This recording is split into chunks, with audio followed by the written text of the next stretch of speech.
Wasn't it so great to see those clips from the original 1975 Dolemite at the end? And my God, those costumes are incredible. Amazing. So I want to start by welcoming our moderator for tonight. Kenya Barris is best known for creating the hit television series Blackish. He's an award-winning writer, producer, and director, and he'll soon be adding leading man to his resume next spring with the debut of the Netflix comedy series Black Excellence. And he wrote the screenplay for Eddie Murphy's new film, Coming to America 2. Please welcome Kenya Barris. First.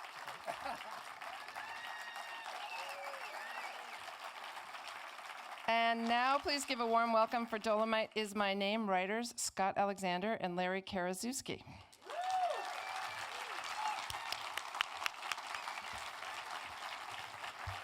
And Academy Award-winning costume designer Ruth Carter.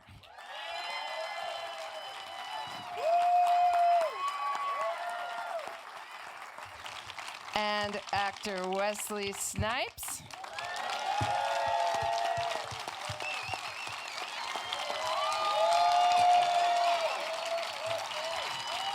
With his cinematic reality.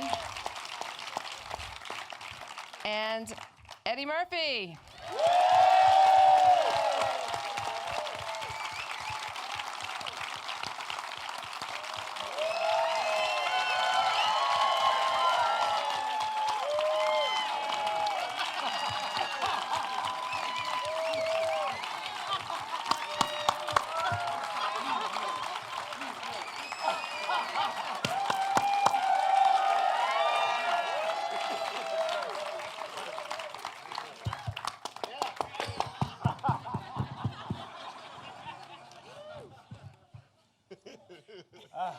So here we are. So you guys get how excited I am. So I'm sure you're just as excited. This is, did you guys enjoy the movie?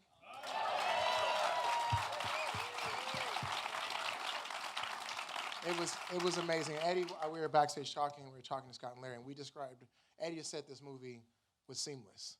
And I really agree. I think you guys did an amazing, amazing job. Thanks. Like literally taking, like every moment just plays out so thoroughly. I agree. Yeah, no, really, I love the way the movie moves, and there's not one soft spot in it, and it's just funny and interesting from the beginning to the end. And as we walked out, Scott and I turned to each other and we're like, wait a second, we're in the Billy Wilder Theater. And so we just want to apologize for the front page. It was just a joke. It was a joke. Billy Wilder, we're sorry. It's a great film. Don't worry, you know. I like Double Indemnity. Well, it really, as a writer, I told Scott and Larry, it is amazing to see them be able to take the biopic and elevate it again and again and again to such a high level, and to see this character who is to so many people enigmatic and like we don't really know him. What made you sort of get into the world of saying you wanted to get into the Dolemite? Well, Scott and I were obsessed with Rudy Ray Moore when we were in college, and it wasn't until like 16 years ago we got a phone call that said Eddie wanted to meet us, and we're like, holy shit, Eddie Murphy wants to meet us. 16 years ago. Yeah. And so we long time. Yeah, we went out to the office and we walked in, and Eddie started doing lines from a movie he wrote called Ed Wood. And he was doing Tor Johnson, he was doing Bela Lugosi, and it was amazing. And then he said, "Do you guys know who Rudy Ray Moore is?" And we're like, "Yes, we know who Rudy Ray Moore." I think he thought we would have to educate us about who Rudy Ray Moore was, but we were literally obsessed with him. We knew Rudy from the 80s VHS days. Up close and personal. And I VHS is tape, for all of you that don't know. It was analog. And so instantly we knew right away that like we got it. Like Eddie wanted to make a sort of Ed Wood style movie about Rudy, and we were so into it. And a couple days later, Eddie got us in a room with the real Rudy Ray Moore. And so we were hanging out with Rudy, and Rudy told us his story. And you know, Rudy was aware of his own myth. He liked, you know, he was a larger than life character, and you know, it was great. And one of the things we really took away from that time period with Rudy was he, you know, he came in as Dolemite. He came in the flashy suit. He came in with the bravado. But after an hour or so, he just kind of relaxed, and you saw it's kind of like the tired guy who had been, taking this act on the road for so long. Yeah. Because when you know someone from their persona, you know the act. And now we're seeing a guy, and it's like when you've been on the road for 40 years, you're beat down, and the sort of idea of like the Dolemite is my name sort of became the premise for the movie, which was there's Rudy and there's Dolemite, and these are two different people, and that really struck us. So I'm on the stage and I'm intimidated constantly when I'm around this kind of talent. You were two older white guys writing about one of the most prolific, characters, what he did in terms of cinema in general, but in terms of for our culture, how he advanced the culture. And Eddie Murphy calls you 16 years ago. Are you just honestly, like so often, I really want to ask you because I'm like, you guys get to write about us. Were you intimidated when you got the call to say you're going to get to do this movie? Should have been intimidated, but we weren't for some reason. And it was because we have so much love and respect for Rudy, but we also have so much love and respect for Eddie. And we felt when we were doing this movie, it was both a tribute to Rudy Ray Moore, but it was also a tribute to Eddie Murphy. That's right. In the sense that we really wanted to make a movie that got everything that's, Eddie's one of the most talented actors of all time, as far as I'm concerned. And so the idea that he could do comedy, he can do drama, he can do song, and it was like, let's do a movie where he does it all in one place. And so for us, it was always in the service of working for Eddie Murphy. That's right. I honestly have to say, Eddie Murphy was the master. he's right here, Wesley. He's right here. I got a chance to work with Eddie on Coming to America, and it was, it was breathtaking and all those things. And literally, and when I heard that Ruth and Wesley and everyone else who came to be a part of that, and this movie, there's a family and there's a legacy that brought everyone back together. Eddie, you got them to sit down in the room with Rudy.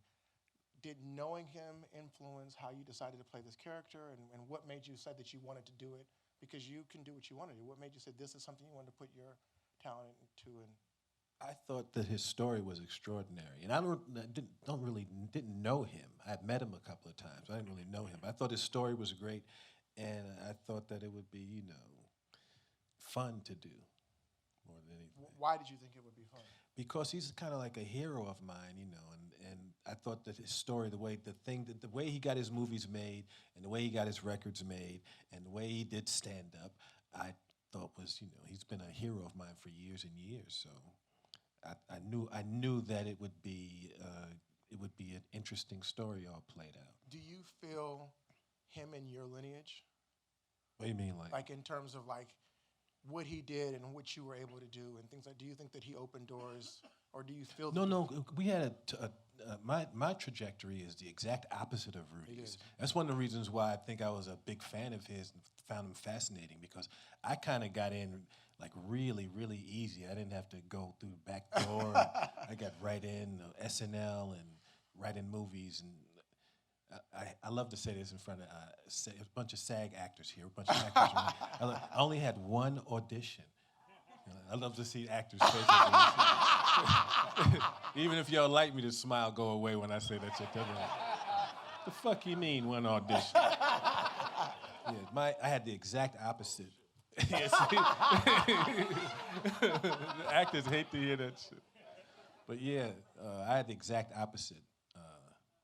So it wasn't like he opened doors for me, but for everyone. For everyone, yes. Yeah. And I think that was, honestly, I sit here and I have to keep, making sure I stay cool. But this is Black excellence. Honestly, this is Black excellence, and it gives me chills when I think about the amazing Ruth Carter, when I think about the amazing Mr. Wesley Snipes, when I think about the unbelievable talent of Mr. Eddie Murphy, and what you guys were able to sort of thank you because you brought this together for us to do. But I feel like I have to keep asking because you guys have gotten to the point where you take the jobs you want to take. You know what I'm saying? Wesley, what made you say, this was something that, because this role was, I haven't seen you like this before. You know? Do you remember Noxzema? This was that, but this was, like, you gave this character, Nah. you know, it But was. you know, the hook was to work with Eddie. And we had an opportunity to look at the body of work, the library of work.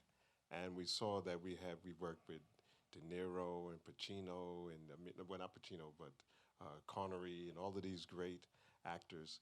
But I hadn't had the roster of talent that comes from our community. So I'm like, wow, you know, I got to work with all of the masters, you know, from the community. And, you know, you sometimes your prayers are answered. You put it out there in the universe, and then the ancestors and the great mothers and fathers, they listen and they call you up with, in the body of Craig Brewer, and they say, hey, you know, Eddie was thinking about you for this particular film. And I'm like, cool. let's go, baby. And I was thinking about him because I remember everything. I remember Noxzema, and I remember White Men Can't Really? Jump. I remember everything. I remember everything you've done. And I've known from the beginning. I said years ago, I told We're him. mutual fans. I'm sorry to interrupt. but Wesley Snipes can do everything. You know, he does drama, he could be funny, he could kick ass, he could get the girl, he does the whole shit, and I knew that. So I knew, you know. Eddie is a cinephile. If you sit with Eddie for 15 minutes, you will sit there and know that he is a student of film and television in a way that you would be mystified by. Like, literally, he, honestly, and I think that's something that I look to all of our young talent coming up, study your craft, know your craft. Yes. You know, honestly, and I look at, Know the past. know the past, because you can't Yes. go forward without knowing where Read. you've been. And Read. going and getting to that, the amazing Miss Ruth Carter, the Academy Award winning. You know, it's From Sparta.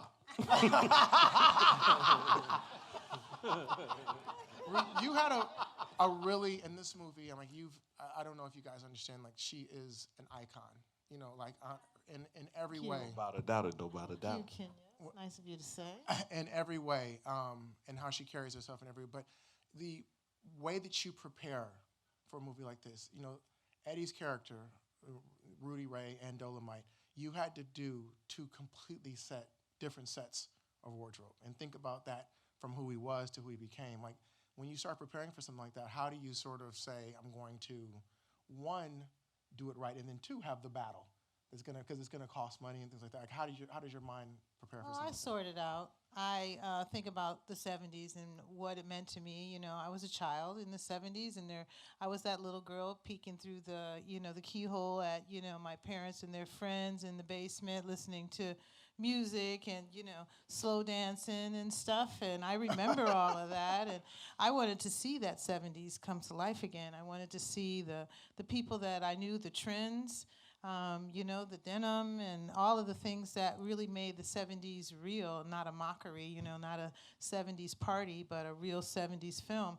And then there's another layer that is Rudy Ray Moore.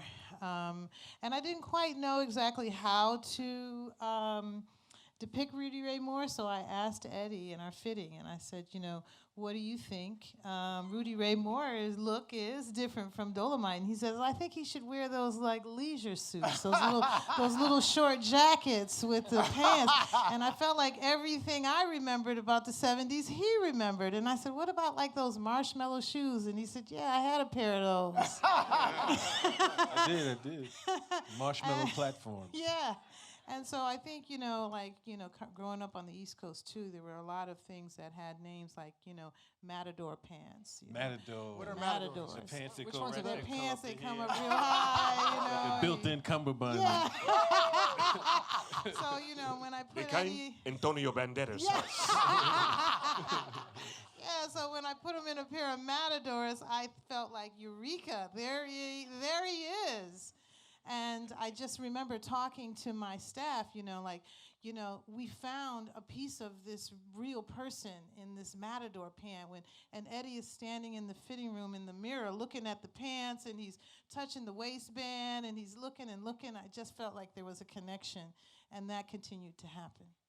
It's amazing what clothes can do for an actor. Absolutely. You know what I'm saying? And like I noticed the relationship you guys all had to the wardrobe and to the clothes. Like Eddie's in shape. Eddie kind of stays but like Rudy was not.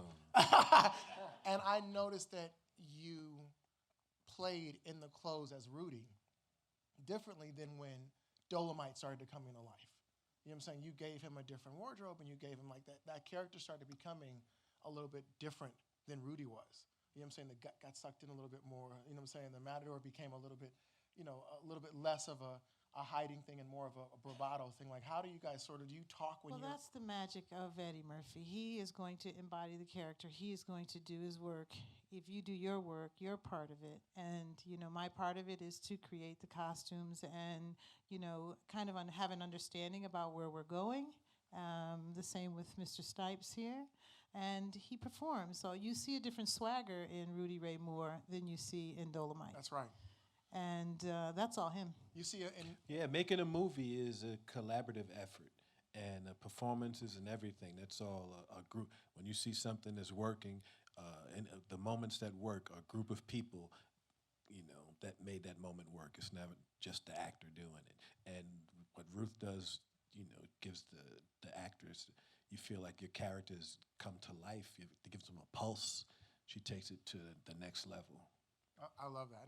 And I just want to say really quickly that it's so easy to get the 70s wrong. It's so easy to get the 70s jokey. We've all seen those movies where they're wearing platform shoes and bell bottoms. What she was able to do was take the outrageous costumes of Rudy Ray Moore, but make them feel like this is what people lived in. There was really just a feeling of that Rudy wore these clothes. It wasn't funny that he wore these clothes. And it was Except the for whole, it was the world. Durable was- I mean, I remember just like hanging out the Orpheum, and I was just having fun hanging with the extras. That was one of the greatest days because because there's there's 100 hundreds extras. of There were people some who pretty all extras. have Ruth's eye on them. They all look like like you're in a time machine with these people. Wesley, your character of Durville, like his character was a little bit different than... Really? Well, I didn't think so at all.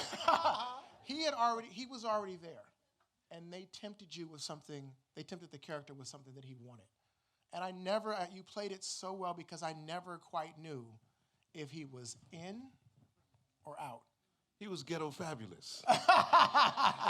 And everybody's ambiguous in ghetto fabulousness. No, I didn't have a whole lot to go on his personal life, and I didn't only a couple of the films I had a chance to see him in the persona, in the real. So I didn't want to create a character that was characteristic of what they said about him. They said that he was a drinker, and that he said that he didn't do very much on the show, and he was a problem. I didn't think that was, the way to go for the character, and I wanted something that would be honorable to this man here, and also the family of of Durville Martin. That something could be, they could be proud of, even though I didn't have all of the elements that I would normally use or draw upon as a character actor. I thought, well, let me create something that's, going to be appreciated at least by Durville Martin and hopefully by his family. And then, I can hang with all of these comedians and stuff like that. Well, I feel like seeing what you guys wrote, what Craig directed, and seeing what comes to life, like that is the collaborative part, which I think Eddie talks about, is it's almost impossible sometimes to think how movies get to be good. It's amazing. A person thinks of a thing in their head, It's truly and then they amazing. write it down, and someone else says, I want to buy that, and someone else says, I can bring it to life, and someone else says, I can make that character perform, and then someone, the collaborative process to make it good, when you really think about it, it's the best of us as human beings. And it's super rare when that happens. It is. Most movies don't work. Most TV shows don't work. Most records don't work. We don't even hear about the stuff that comes out. We look at the top 50 movies of the year, but most things don't work. So when it all comes together and it works, it's fucking incredible. I remember when we first met with Tim Burton to do Ed Wood, and I think Tim was making this up, but he was like trying to warn us. He says, I talked with some computer scientists, and they said if you run all the variables for making a movie through the system, you can't make a good one. Because once you input all the people and the weather and the budget On and the paper, shooting days, it can't happen. It's on paper. impossible. It won't be impossible. good. It's true. It's true. On It paper, is can't happen. true. I mean, So it's a miracle when everything works out. did you Well, what's guys- funny is because whatever, we're in the season where we're doing a lot of these things, where we pull up to these events, and it's basically the cast of the movie and us in a car, and it's invariably someone turns to the other person and says like, no matter what happens, no matter if there's only 5 people there, you did a good job. It becomes like you're pulling up into the last 5 minutes of our movie. Did you guys feel that this was something special when you're doing? I mean, I'm literally I'm like, I don't know how these people get together and Well, don't. we knew it was special before the movie happened because I don't know if you know this. We broke a rule, which is our agent 25 years ago said never write for a star because stars are crazy and they change their minds and they have a meeting with you and then they forget they ever met you. And you'll spend a year writing that script and then it'll just go into a hole. And Eddie playing Rudy was such a special idea that we broke the rule this one time. I don't think it. I Thank honestly you. Well, don't thank think- you for breaking the rule. I don't think it Thank could you happen for with anyone else. keeping your promise. But yeah, we knew it, I don't think it it would could be happen great. with anybody else. I really feel like it could not have happened in Well, no, this Scott and way. I have been really blessed by we've been able to write movies we want to see. And Eddie Murphy as Rudy Ray Moore was a movie, like, if we hadn't written it, we'd be there at 10 a.m. on Friday when it opened. That was the movie we wanted to see more than anything else. And I think Netflix was the right place for it. Absolutely. Absolutely. Probably the only place Yes, Absolutely. I think that's where we're seeing the changing of of the the guard. choices. Yeah, and it's interesting that we all got brought together and this thing, like, we're seeing comedies are having a hard time. You know what I'm saying? Especially comedies that have sort of like they're not super big moments, they're based upon real people and grounded, you want to tell real stories.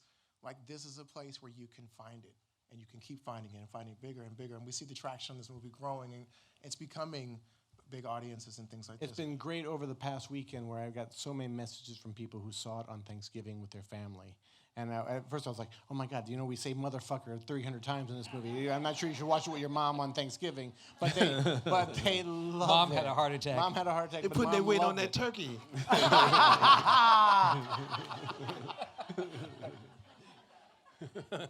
Well, it honestly for me is, I like Eddie.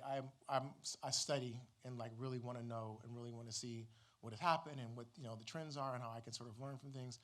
To see Ruth, who I'd never worked with before, like to see that what she was able to do, to see Wesley be, you say the nice thing, but it's a different version of that. You brought this character he was everything when that wasn't a thing you could be. You know what I'm saying? He was sort of like open to everything, and he was sitting, in a place that it was ghetto fabulous at a time when we didn't really see those characters. And to see Eddie passionately come and do something that he wanted to do in a way that I feel like it really, at every point, like you honored Rudy in this character and the genre and the times. And the idea of that independent spirit, which I think is really, you and I were talking about, Wesley and I were talking about in the back, is really important. You honored it. And it was a guy who had higher aspirations than the world had of him. And you wanted to give As that. many of us can relate to. As many of us from every place, can relate to. And you gave him dignity. And I feel like dignity was something that a lot of other people kind of wanted to brush off. You know what I'm saying? And, the only story that really matters in Hollywood is green. And this story made a lot of green. You know what I'm saying? And I think that was something really special. I agree. Yeah, I agree. No, it really was. Now, I was thinking, like, literally you guys have written a lot of biopics, and we've talked about this, and I was going to ask them, what made you choose this time period for this movie? Well, it's interesting. When we first talked to Eddie about it, we assumed we were going to tell do the entire filmography of Rudy. including Human Tornado and P.D. Wheatstraw and Disco Godfather, because it was very important to us that we always ask that question: why is this person remembered? What is important about this person? What is the last scene going to be? Right. And we always have to back into that last scene, and we knew the last scene had to get us to Rudy being the godfather of rap. And so we assumed we'd have to work our way up to 1980 or 81 to get there logistically.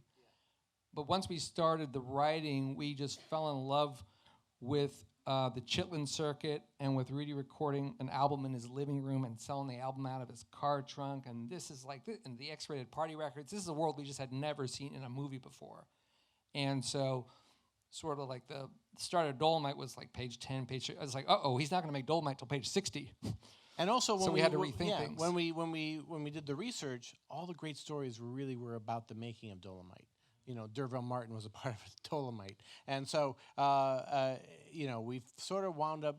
And also, like the very last scene in the movie, that actually took place. That took place at the Dolemite premiere in Chicago at the Woods Theater. The idea that Rudy found out that they were doing extra late shows to 2 a.m. and he said, "No, I'm not going to go in. I'm just going to entertain people on the street." And for us, that was such a beautiful way to end the movie. We had to figure out a way to bring the idea of him being the godfather of rap to that moment. And so when we came up with the idea that a young kid is there who is imitating Rudy, and to that, it felt like that gave the movie a real ending. And so, the only thing we cheated on was the fact that there were so many key Rudy moments from other movies, like parts of Human Tornado end up in this movie. Put Your Weight on It's from Disco Godfather. We felt we were only going to do one Rudy Ray Moore movie. You got to have him say, "Put your weight on it," I love that. Ruth, I have to ask you, doing a movie this time period, like how do you sort of like the quantity of clothes and things? Like how much of it is like you're going to find stuff, and how much of it is like you're making it? And there's a combination of everything. There's costume houses here that have collections that we go to, and it was very important to me that they went for normal clothes from the 70s and not just picked up all the fancy stuff, so that we could have a background base. And then Dolemite, Eddie had 75 changes, and we had to create most of them, build most of them. So we had like 4 tailors working simultaneously. I learned a lot from that. Like 4 tailors making a pair of pants is not a good thing, because they all will fit different. So, but we really worked hard to sort of separate the background and give it a base for the palette for the film, and then all of the rejects that didn't work on Rudy's character or Dolemite's character went to D'Urville. People don't know that. He doesn't even know that. So I was like, that didn't work on Eddie. I'll give it to Wesley. And even in one of the scenes, Wesley, Eddie says happy. He was very happy. They didn't work on Rudy's character. They worked perfectly on D'Urville's character, and they were close in size. So I was lucky in that way. But even there's a scene where Rudy gives them gifts for Christmas, and he gives Mike Epps a shirt in a box, and he says, I was going to keep that shirt for myself, but I thought you would like it. And I was like, that's actually true. That was made for Eddie, and now it's going to be for Mike Epps. Wow. So, it's a juggling act, the whole thing, all the way through. I love it. You do it beautifully. I honestly, I was talking to Eddie backstage, and we were talking about comedy and actors. And one thing that, Wesley, I'm a huge, huge fan, and you can do it all. Like, Eddie said, you can make people laugh, you can kick ass, you can be serious, you can be, an asshole, you can be endearing, With that being said, like, you and Eddie, honestly, the thing that it just so, honor and look at you guys is you are actors before you go to the comedy.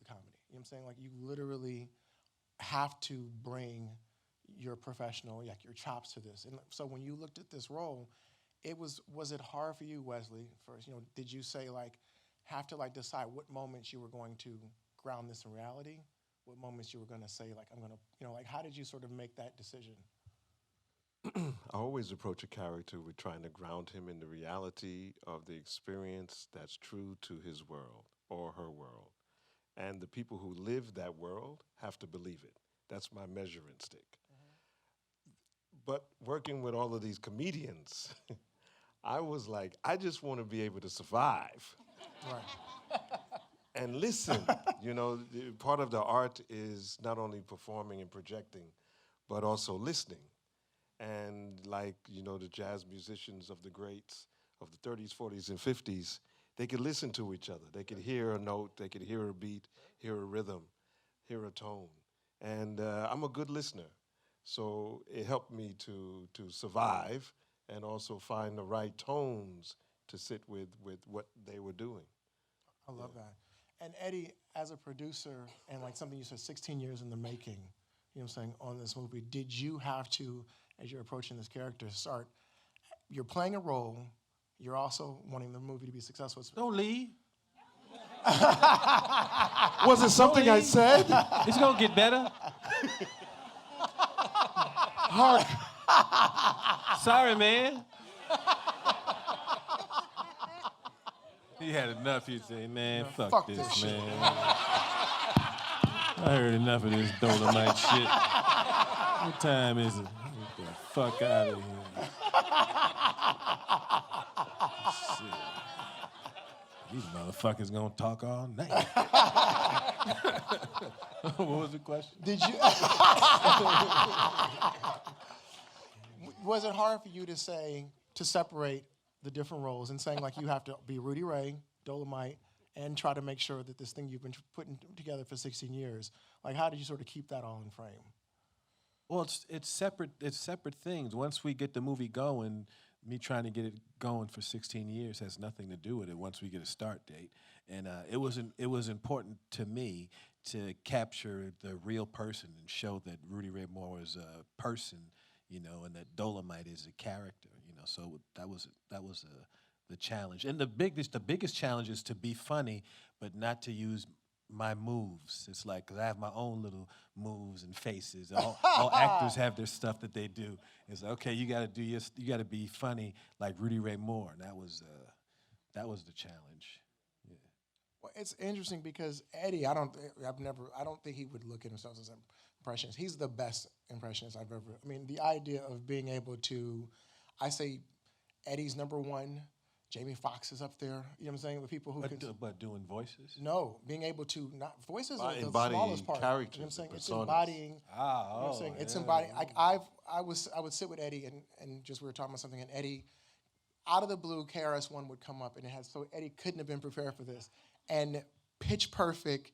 Not necessarily the voice, but the embodiment of who KRS-One was. You know what I'm saying? And like the idea of like being able to step into a person, and I feel like that is a God-given talent that I don't know if I've ever seen it before. You know what I'm saying? Was there something about Rudy that you had seen since a kid, and you were able to step into not just Rudy but Dolemite as well? I've always been a big fan of his, so and I watched his movies so many times. It was kind of easy to go into that, and I've always been a good mimic. I've always been able to do that. But how did you find Rudy? Because we saw Dolemite, but you were able to find Rudy and show me the bridge between those two Because characters. I had met with Rudy before. I'd been around him. I'd talked to him and met with him, and he was a real person. And he was nothing like the Dolemite character. Right. When you're talking to him, just you and him talking, he's just a regular guy like this. So I had a reference. Well, it really, to me, is one of the things that spoke to me about this movie. We actually, Craig Brewer, the director, we chose him who did an amazing job. He's not here yet. But we were able to, get him to go do Coming to America, which Eddie, to me, is like Eddie said that it's a black fantasy. It's a black fairy tale that was like really personal to him. And like for us to get this white guy to come do it, like we had to go sit when we watched Dolemite, and I walked out of it and I was like, anywhere I got a sign to say that it was the characters that he brought to life felt so real. And so, the people that you guys wrote, like he gave them life in a bigger, way that I even saw possible. And I feel like, did you guys see it on the page? Now you started seeing it come together on the set. Like I knew that we were getting ready to do something that everybody involved with it was kind of like part of this Rudy Ray Moore cult, and we all loved the idea of doing the movie. And we thought, like, I know I was thinking, I'm going to like this, and it came together, On the set, you would see it like, hey, wait a second, I think everybody might like this. You start, halfway through it, it was like, hey, this is really coming together, a really interesting movie where everybody's going to just dig. You don't have to be a Rudy Ray Moore fan to get into this. That was like halfway through it, you started seeing it come together. There were scenes that I didn't even make it into the movie that I remember were so much fun on set, watching them shoot, and it's not even there. So What do you remember? Oh, I remember Craig Robinson singing this song on stage, and it was so it had such a groove to it, and the whole room was dancing, and everybody was in period clothes, and they were doing all of this like a Barnes photograph, a painting, and it was just a magical set when you see all of those elements really working together. There was a moment where Divine Joy Randolph, if you ever see the original Dolemite, Craig shot her doing this thing where she says, "Oh, Dolemite, I'm so happy." Oh, It's Dolemite, I'm so happy. And literally, if you visited the set at any point during the making of the film, he would sit you down and say, "You have to watch this," and he would show her doing. That's "Oh, still my Dolemite, favorite I'm line in so." the I movie. actually made have t-shirts. I have a t-shirts. t-shirt. I have a I made a t-shirt t-shirt that that said, "Oh, Dolemite, I'm so Oh, happy." Dolemite, I'm so happy. But not in the film. But no. The crazy thing is, it was never supposed to be in the film. Yeah. It wasn't in the script, and there was nowhere to put it. Right. But I think Divine just started doing it, and it's like, "Oh, Dolemite, I'm so happy." I'm so happy. And she had the head nod and the timing. Oh, I'm she gonna was tell great. It was everybody just you like coming home tomorrow. The hell am I? just filming it over and over and over. We're like, "What are you gonna do with this?" He says, "Probably nothing, but it's so Yeah. good." It's the only. Here's the thing. Netflix has been the most perfect experience of all time, but the thing that pains me a little bit is no DVD extra features where you would see, "Oh, Dolemite, I'm so happy." We might do that. We might figure out a way to get Sure. that. And what you guys have been able to do together, honestly, is really easy if someone wanted to section this off and say it's a movie about, a period of blaxploitation or this guy. This is an American movie, and that's what Ruth, you, and Wesley and Eddie. To me, Eddie is the largest box office grossing African American actor in the history of cinema. Wait, whoa. In the history of what? Cinema. Say it again, I'm the largest what? Largest grossing box office African American actor in the history of cinema. Ah, yes. Yeah. You scared me. I was like, what the fuck? What am I saying? No, but the idea of, and Ruth and Wesley and you guys, this could be easily sectioned off of this, but it's an American story.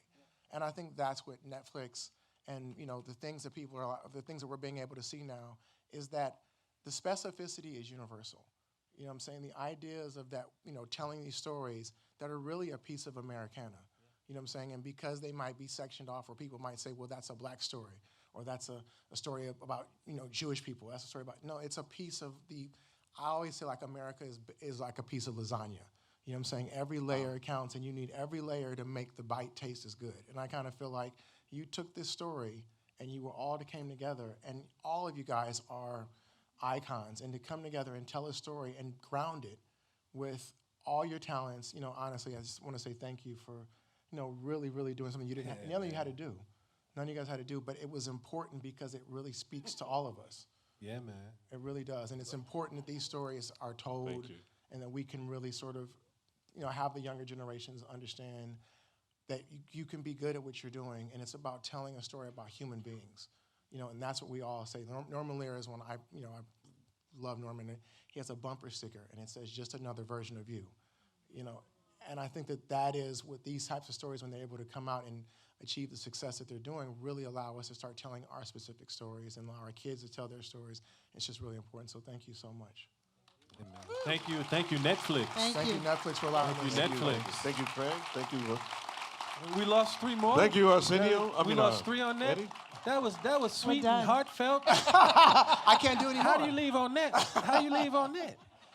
We lost a bunch of them. Look, he leaving, they leaving. Hey, man, it's almost Kenya over. was talking. It's almost over. Huh? Okay. Fair. That's So do fair. your thing, man. See, he kept it real. See, I got to pee. Eddie, I think the funniest Q&A we ever did was at Big Eyes. And my Was very where? our movie Big Love that Eyes, movie. and my very elderly aunt and uncle walked out During the Q&A? during my Q&A. Wow. And they were at the top of the theater, and I called them on it, and I said, Aunt Joan, Uncle Bert, what are you doing? And she goes, honey, we've had enough.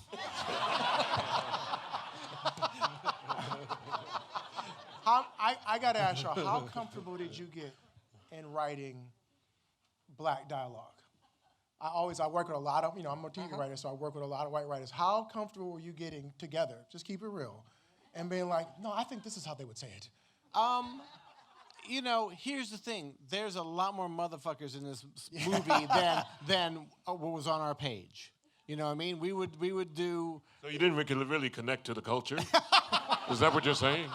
I'm saying there were 3 on the page. What are you trying to say, Larry? When you got Mike Epps and everyone on the set, there was a lot more. So it's like we had the benefit of knowing the real Rudy. And you loved him. I can tell Yeah, you loved him. and we also, here's the thing. I did an event at the American Cinematheque with Ben Taylor and the real Jerry Jones, and so we knew those guys. And we tried to be as true and authentic as we could, and we do lots of homework, and so we're like reading about Jerry Jones, and we're reading about Rudy, and we're like, wait a minute, these guys grew up like an hour from each other in Arkansas. So then we're like just Googling, like, what'd they have in Arkansas back in the 30s? Well, they had canned mutton. Canned mutton. Canned mutton. Yeah. So then we decided, like, let's have them talk about canned mutton. Yeah. And hopefully it feels authentic to someone who lived in Arkansas back in 1940. Yeah. I love that. Well, thank you guys so much. Thank you. Thank you. Thespians, And thank you guys. artists extraordinaires. You went out on canned mutton. Hey, man,